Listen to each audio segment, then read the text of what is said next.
What's up, guys? So I just got back from test driving the new Model Y, and I definitely wanted to make this video just to go over some of my initial thoughts.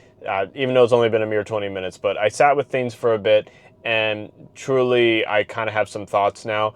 So initial thoughts.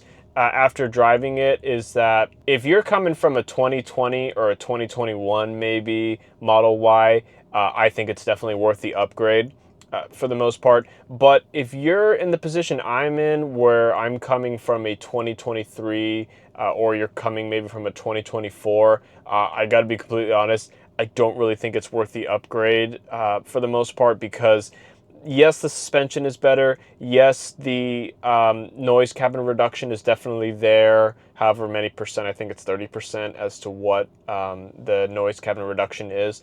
But overall, I mean, I like the new interior. I wish I could swap the new interior for my old interior that I have now, even though I don't really have an issue with the old interior and everything with the old OG wood trim on the dash and all that stuff. It is quieter, the suspension's nice, but that's kind of about it. Because after I left the service center, I got back in my 2023 long range all-wheel drive Model Y. I started driving it and I'm like, you know what, this is still very smooth and very, just nice in the sense that, the suspension's not that bad. It still takes bumps pretty well. But again, I have to very much commend Tesla. They did a phenomenal job with the refresh. Truly, they did. But again, me having a 2023, I just don't really see the need to upgrade, especially in my case with this Tesla Model Y. I paid it off. It's good to go. So again, if I were to trade this in, I would get a fraction. I'd probably get half of what I paid for it right now, and the depreciation on these old Model Ys is falling really hard. But again, to each their own. If somebody wants to upgrade it, they're from their older Model Y or whatever, I get it. It's just, yeah, I don't know. I guess I wasn't as floored as I thought I was.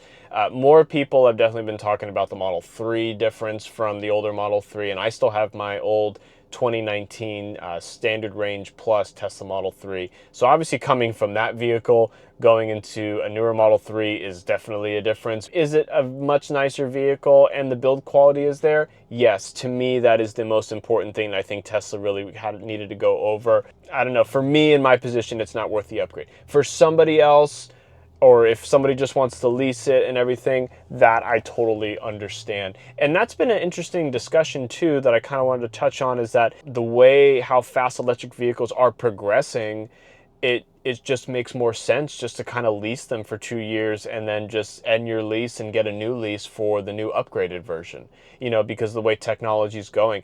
Look at Tesla, they're the prime example of that, because, look at Hardware 3 versus Hardware 4 for full self-driving. Look at all these upgrades that they give between the old Model 3 and Model Y, versus the newer ones. It's just kind of starting to make more sense, in my opinion, that, it might make more sense just to lease the vehicle, because you lease it for 2 years and then before you know it, you could just get the new one and get something, because the way technology is going. Because again, let's take full self-driving as an example. Full self-driving has Hardware 4 and it works phenomenally. Full self-driving is great. I'm really liking it right now. But at the same time, you also have to kind of look at it in the sense that Tesla, in some of their AI days and everything, they've already been starting to talk about Hardware 5.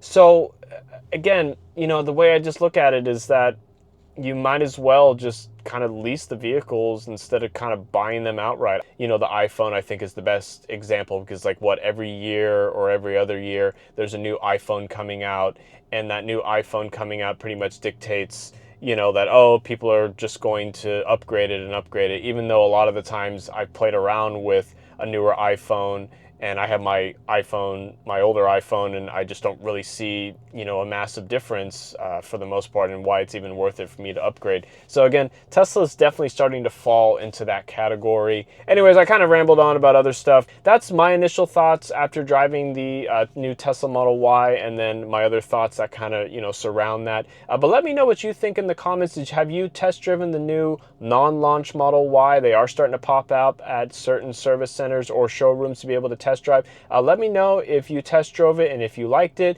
if maybe you feel the same way I do, if you feel differently, let me know. I definitely want to hear what your perspective is on this. But till then, guys, that's all I got for you today. Have a good one. Peace.